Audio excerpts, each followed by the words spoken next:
With my recent difficulties with that damn paragraph robot thing, I almost quit writing.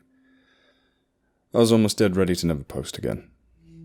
However, the outpouring of support and the personal messages I've received from you all, I've decided to forgo the drama and continued with telling my tales from a rural police officer. So, as promised, here we go. This tale follows on the trail of the finger plant fiasco.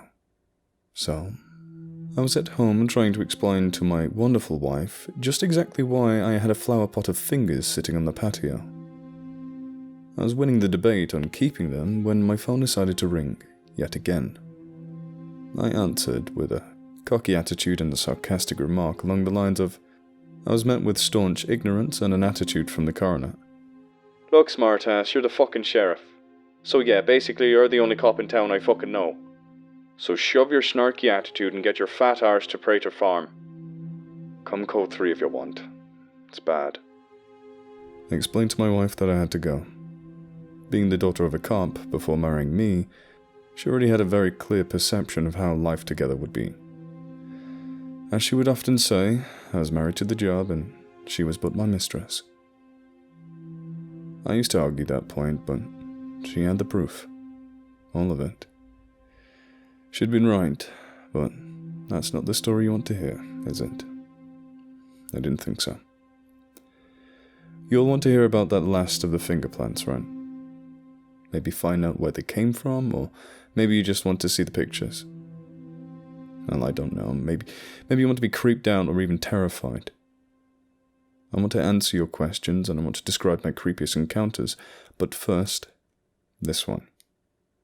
I arrived at the police station, and when I actually made it to my desk, I was instantly approached by the coroner. Well, it fucking took you long enough, jackass. Come with me. I've got to show you something. I followed the large man down the halls to the elevator. I couldn't help but chuckle at the sight of a large man waddling down the hallway, like a duck with a sprained foot. It was made funnier by the bright yellow scrubs he always wore.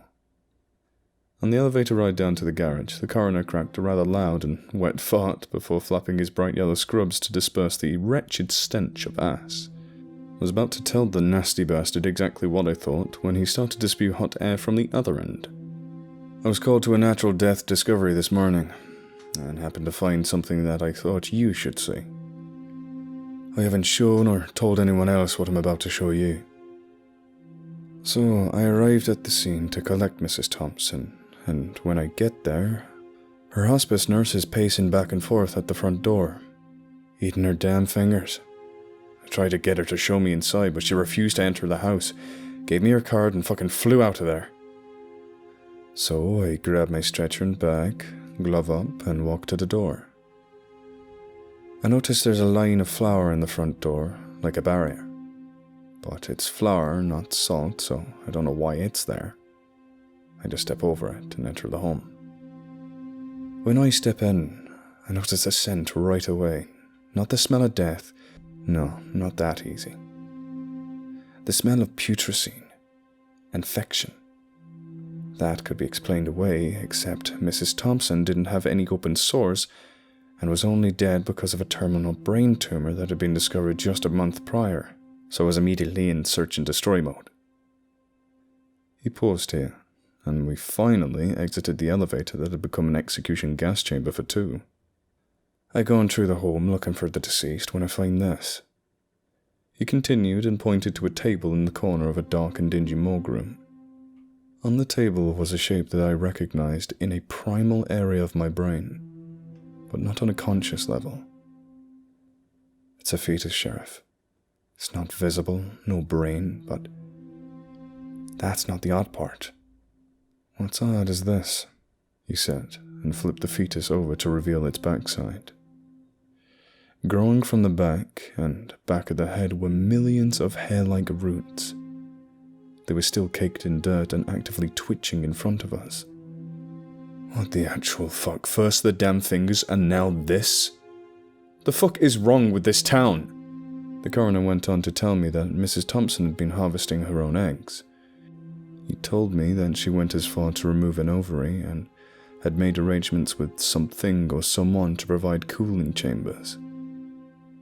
Now, I have to say that IVF was not popular nor very effective back then, so having a way to store viable embryos was an amazing feat for a normal person. He continued by telling me that he found and confiscated boxes of Betamax tapes depicting surgical procedures that she had performed both to herself and others. I didn't ask about that. I was amazed that anyone could remain conscious whilst cutting that far into their own body. I left the coroner's office and drove to the Thompson place, just outside of our main town, and started snooping around. The smell of rot was still heavy in the air of the small ranch house.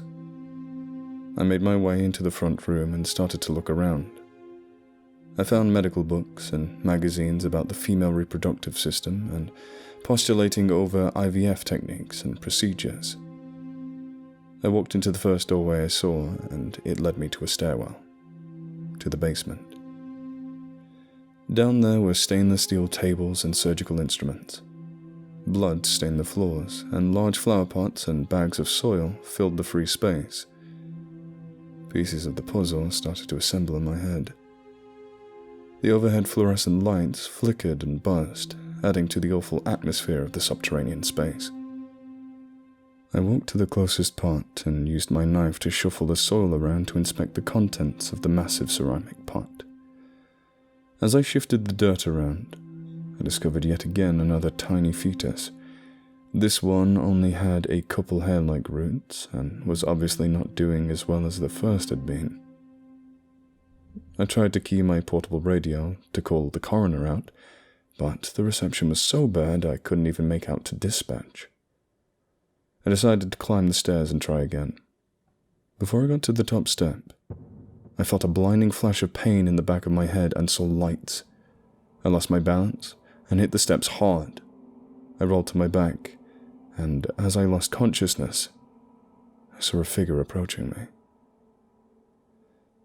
When I awoke, I was naked and strapped to one of the tables in the basement. The lights were still buzzing and flickering, possibly louder than before. I could hear movement, but couldn't turn my head to see what it was. As I laid there and took in my surroundings, the buzzing from the lights shifted and took on a new quality. It almost sounded like a pair of differently pitched buzzing sounds, taking turns making noise. The longer I listened, the more like a conversation it seemed. At some point, the buzzing became less of a priority to me, and my mind wandered. I can still remember that helpless feeling, that instant when I thought I may never see my wife again. My eyes filled with tears, and a deep, blinding rage filled my entire being. I gently added pressure to my restraints, till I was straining as hard as I could, and I still couldn't budge an inch. It was at that exact moment I resigned myself to my fate, but decided it was not going to go easy. I would fight however and whenever I could. I was still trying to think of a way to fight my situation when the sounds of movement got closer. I slowed my breathing and did my best to calm myself so I would be able to think a little more clearly. I steeled my resolve, so they say. "Ah, Sheriff, you're awake. Good. I hate to work on a silent piece of meat. So, with that in mind, let us begin." The voice came from just beyond my head. "Get on with it then, fuckwit," was my only response. With a slight chuckle, the source of the voice approached my side, slowly stepping into view. He was tall and slim, but looked oddly familiar. I knew I should recognize him, but I did not know why or from where. I studied his appearance for a few moments as he began to busy himself with preparing different surgical tools on a tray beside the bed I was tied to. When the jackass was done playing with his tools, he turned his attention back to me. He smiled down at me with pure hatred. I stared back into his eyes. He straightened his smile and then removed the white lab coat he was wearing. When I saw what was under the coat, I couldn't fight it. I gagged. There were hunks of him missing wherever a piece was gone, moss and little yellow flowers with 3 petals poked out. Not many, but they were there. I could see things wriggling around under the moss, and his skin was pulsating. "Oh, you like it? Good. Pretty soon you'll have some just like mine." He laughed as he plunged a hand deep into his abdomen and pulled it out, holding on to several worms or snake-type things. They thrashed against his grip and even appeared to try and bite him, but his grip never faltered. As he began to reach the wriggling things towards me, I screamed. Loud. So loud I tasted blood at the back of my throat. Again, I fought against my restraints, this time feeling them stretch and begin to rip, even slightly. I forced against them yet again, and managed to rip one off my right arm. I was able to use my newly free arms to knock his hand away, and got lucky enough to scatter the things in his grip. When those things hit the floor, the buzzing sound crescendoed to a new level of pain. It was now a physical feeling of vibration. I fumbled my free hand against the restraint holding my left arm, and managed to free it as well. The half-man, half-plant thing scurried to the door where the worm things were wriggling away. He dropped to the floor and desperately tried to pick up all the things. The buzzing increased in tempo, and at that time I knew for a fact it was a voice, screaming at the thing on the floor. I continued to struggle myself free from the leather straps holding me to the table. I was able to free my head and one more leg, when I heard heavy footsteps from upstairs. Not knowing who or what was coming made the entire situation much, much worse. I struggled to free my other leg, and as soon as I did, I rolled off the table and hit the floor, hard. I scrambled to hide behind a nearby ceramic pot and waited to see who came down the stairs. I was relieved to see Cooper, a deputy sheriff, and Detective Tolson descending the stairs. Before they were completely down the steps, I yelled out to them that there was a suspect on the floor in the middle of the room and that he was armed and dangerous. Tolson leapt down the final couple steps and fired 3 shots into the thing crouched on the floor, before making his way into the basement room.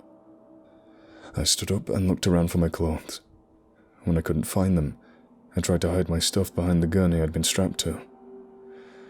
I explained to Tolson and Cooper what had happened, and how it came to be that I was currently swinging in the breeze. As I was talking to them, I heard someone thump their fat ass down the steps, and I heard the coroner's voice. "Kinda cold, Sheriff?" "Choke on a dick and will you find my damn uniform, please?" I responded before finishing the description to the pair of officers. "So how did you guys know I was down here? I haven't been missing that long." "Sheriff, you've been missing for 33 hours. We actually came out here yesterday to find you, and nobody was here, just your cruiser still in the driveway. Right before we showed up here today, Mrs. Thompson's nurse called and said she swung by to grab her belongings. There were 2 vehicles in the driveway, and the locks had been changed. Yeah, we sped over and found one of the cars in the drive. We haven't been able to find your cruiser yet, and your wife's really worried." The coroner wasn't able to find my clothes, or my gun, or even my badge, but he at least brought me a crawl suit from his van. We collected the evidence in the room, and when I shooed dirt off another fetus, Tolson yelled, "Fucking Mandrake! Well, not all the way, but yeah." During the investigation, we would discover hundreds of journals from the late Thompson woman, most describing how she was going to perfect a way to grow herself a new body.